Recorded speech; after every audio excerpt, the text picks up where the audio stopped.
EC Comics, you know what it stands for? Is Entertainment comics, right? Educational comics. Educational comics. But here's the thing: is how ironic. Well, the first set of EC comics were they did Bible stories, they did history and all that, and then those weren't big sellers, so that they started going. So they go from Bible stories to chopping people's heads off and then we're going to throw it in a gutter.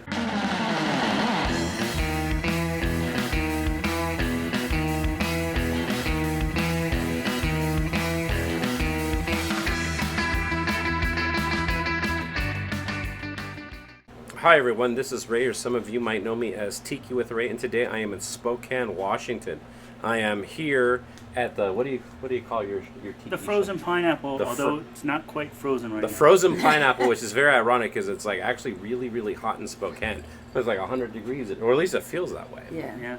And this is Bob and Cheryl. How do you say your last name? I'm not even going to try. Capoocia. And you guys deal with comic books. Comic books, toys, any type of collectibles. We just buy and sell, do shows all across the western part of the United States. What's the name of your name? Very simple. It's Toys and Comics. Toys and Comics. Yeah. Spelled kind of funky, but yeah. How do you spell toys or comics differently? TOYSNCOMIX. It sounds like. It sounds like that would be like a hard rock band from the 80s. Yeah, exactly. We are Toys and Comics. We're ready to rock you. Like Alice in Chains. Like Alice in Chains, what used to be spelled as Z. Yeah. So one thing that you brought up to me, Bob, is that there's definitely a link between tiki and comic books. Yeah, well, stuff in the 50s, they had what was called good girl art and stuff like that, which I don't have any examples of. Yeah. But they had a bunch of like jungle covers and stuff like that where girls are like in Hawaiian print type stuff, all sorts of stuff like that. It had to do with the tropics and make it exotic for the like most tiki stuff in the 50s is like a tropical escape kind of. Yeah, like an escape. Yeah, now that I think about it, like I remember like some of those like older comic books. It's like they'd be like a jungle woman. Yeah.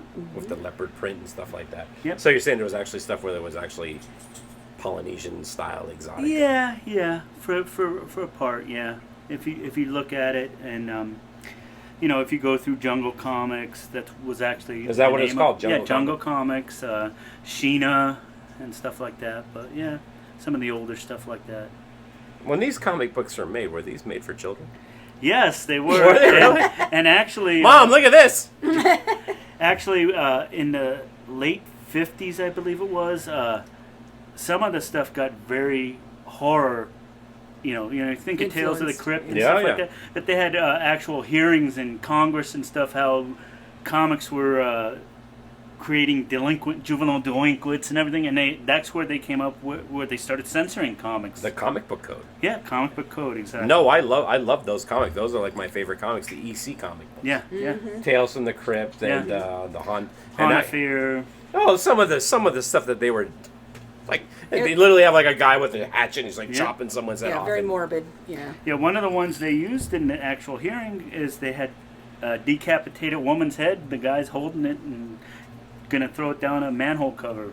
Yeah, that's that's for kids. And you're serious, like these comic books, like there wasn't adultery in these, like these were supposedly dedicated towards children. Towards kids, yeah. Yep. That's because crazy. Back then only kids read comics, really. Yeah. Oh, not now, where everyone reads comics. Yeah. That and then also a lot of military people, overseas for the war and stuff, they were big readers of comics back then. Oh, yeah, I guess that would make sense. So you have a couple different things you want to show me. Well, the first thing I got is, this is from the 60s. It's Tales to Astonish, number 5. Ooh, look at that. And that was Thor, right? Thor came from Tales to Astonish, yes. But this was before that. They had horrors, but they were comic-coded horrors, so they were toned down. It says here, I was trapped by the things on Easter Island. Yes. So they didn't even know they were called Moai yet at that time? They may have. I don't know. Whoever did their research for the comic probably didn't do that great of research. They just thought, hey, let's make... No, that doesn't even look like the Moai. Yeah. But I actually read the story in that, and what it is the Moai were aliens from another planet, and only their heads were above, and at night they would come up and talk about how they were plotting to take over the Earth, and some guy crash landed there and overheard them, and they chased him from the island, and so he was trying to tell the military. These guys, nobody believed him, so the Moaites finally said, we don't have to worry about him, no one believes him, and soon our plan will come to fruition, and that's how it ends. Just a very short story in the beginning of the book. So there you go. Yeah. Well, I'll tell you what. Like one of the things, like one of those precursor things that got me into Tiki was that show In Search Of. Mm-hmm. And wasn't that in the 70s? Leonard Nimoy. Leonard Nimoy. Oh yeah. And that was one of the things, like they're on Easter Island, and they had the heads, and I always thought like, oh my god, those are so awesome. And of course, everything they were always kind of pushing this idea of like these could be aliens. All this stuff might have been brought by aliens. Yeah. Well, who knows? But, Yeah. But it looks like that's what they did with. That's where they went with this one. Yes, exactly with what they did. And at night they come out and talk to each other, and and one of them actually followed the guy home and was looking in his window. Which how do you follow home? Like, I don't know. He drove a boat. This is a little more recent. It's the Enchanted What? Tiki Room. Yeah, There's an Enchanted Tiki Room comic book? Yeah, they did. It was like 5 issues. It's a story. What is the story? Is It's it not very good, actually. Hey gang, we'll get back to the Tiki conversation here in just a second, but I want to let y'all know they have t-shirts for sale. They are screen printed in America. The artist is Tony Canepa, and they're going for $20 a piece, $25 including shipping. If you're interested in buying one, go to my website, tikiwithray.com, and then there's a tab that says buy a t-shirt. Click on there and just follow the prompts. So thank you very much. Now that looks like something that would be made for children. Yes, and that's what this is actually. But some of the artwork for the covers and stuff in this, I don't know if you can get that, is pretty good. There's this one it's by Marvel, but is Disney involved in any? Yeah, well, Marvel and Disney are... Yeah. Marvel owns... Oh, that's is true owned by now. Disney. Yeah, It's like... Then they have fake... It's a conspiracy. They have fake toy covers for stuff. Oh my god. That's what Marvel has been doing lately, is having... they do covers that are made to look like toys. Oh, this is the one I really like. Oh, look at that. I don't know if you got that. But yeah, and the cover artwork was actually pretty good for some of the issues. It looks great. And when I was working at a comic book store at the time, I remember seeing them, and I was like, I didn't buy them, but I picked up the collected set and tried to... So what were you thinking, Bob? You're thinking like, oh, look at this, Enchanted Tiki Room. Well, the plot to this isn't going to be as good as I was trapped by the things on each side. Exactly. What do we got next? Okay, so the next thing, I don't have the original giant-size X-Men. Giant-size X-Men. But Number one, this is worth some bucks. The real the original, yes. Even good copies go for $2,000 to $3,000. So what does the X-Men have to do with Tiki? Well, that's a funny thing, because it'll tie into everything else X-Men, because someone at Marvel right now is really into Tiki. Really? Yeah, I know that last year, I didn't make San Diego Comic-Con last year, but they actually had a Tiki in Comics panel at Comic-Con. And when I was a kid, there was a group of artists and everything that always had Hawaiian shirts and everything. Because I've been going to Comic-Con since 1980.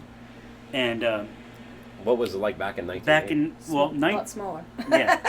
1980 was the last El Cortez. It was actually held at a hotel. El Cortez Hotel. And you could go to the pool area, and Stan Lee would be there. Jack Kirby would be drawing at the pool area, and it was a lot more casual. You'd go and you could actually meet the and artists, talk to the artists and all that. That's incredible. And so this is the book is when they revamped the X-Men. The X-Men was like a title that was like lower tier, and then in the 70s they did giant-size X-Men. Yeah. And their first mission of the X-Men was to go to this island because the original X-Men were missing. And the name of the island was Krakoa, Krakoa. Yeah, and which was probably a take on Krakoa. Yeah, that's what that's it. And Which is so easier to say. yeah, and so they go to the island and they figure out that the island is actually alive. It's a mutant, and The island is alive. No. Yeah, the island's a mutant. is a mutant, and it needs other mutants to suck their energy, and that's what it feeds on, was other mutants. And so, in the end of the episode, they shoot it off into space, and monsters on. Well, fast forward to last year when they revamped the X-Men. They totally did the history all over again and stuff. So now they have Krakoa back, but now they're living on the island, and so that's where they have their mutination and everything and stuff. So I started going. Was it this one? X-Force. Yeah, these are all X-Men related titles: Excalibur, X-Force, and all that.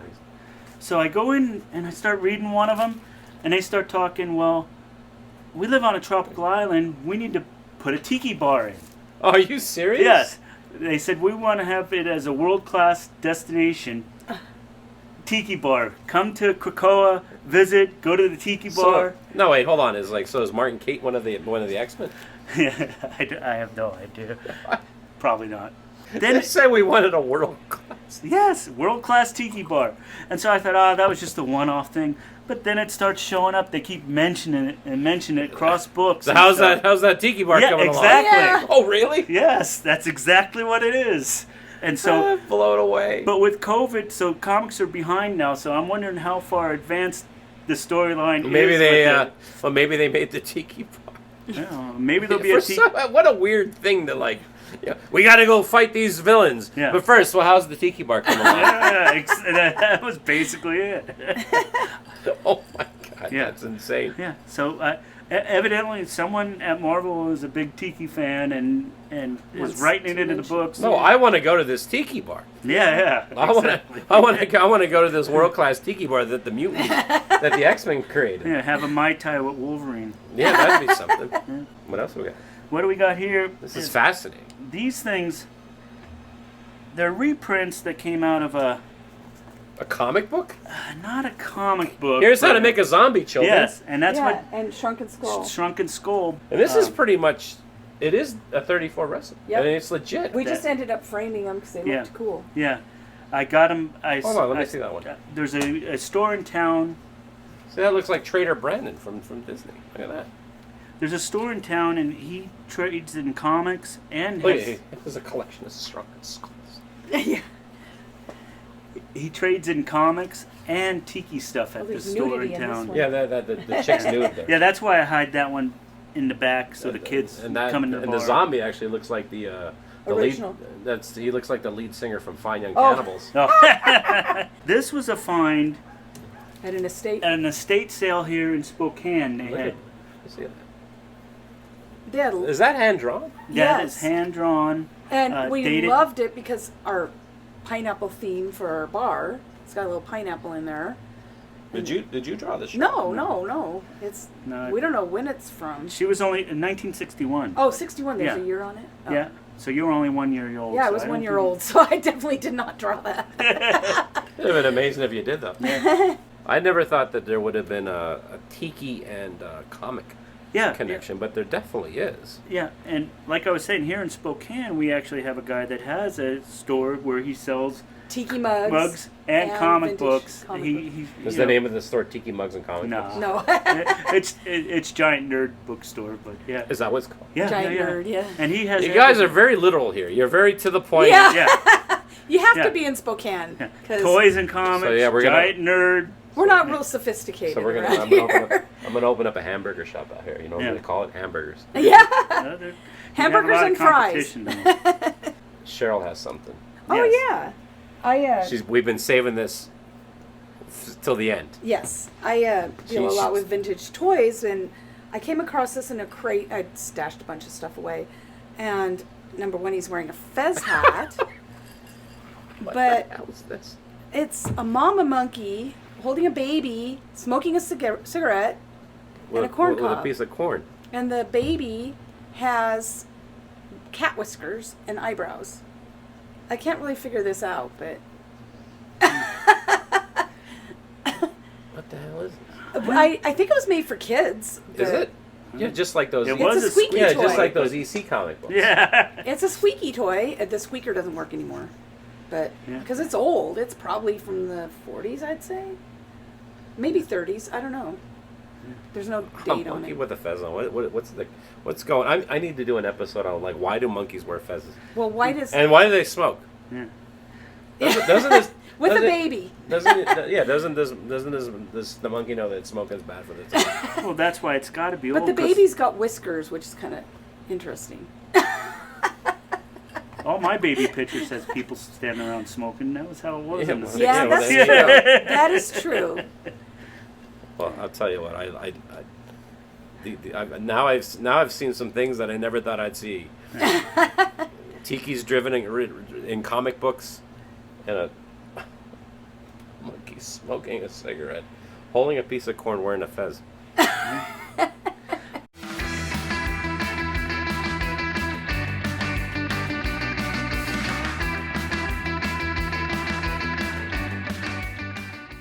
After this is done, I want to see this sort of thing. Oh, Moai, The guy looking in the looking guy's window, way. I know. Is, Yeah. he, is he like literally? No, well, they don't show his hands, but just the head's there.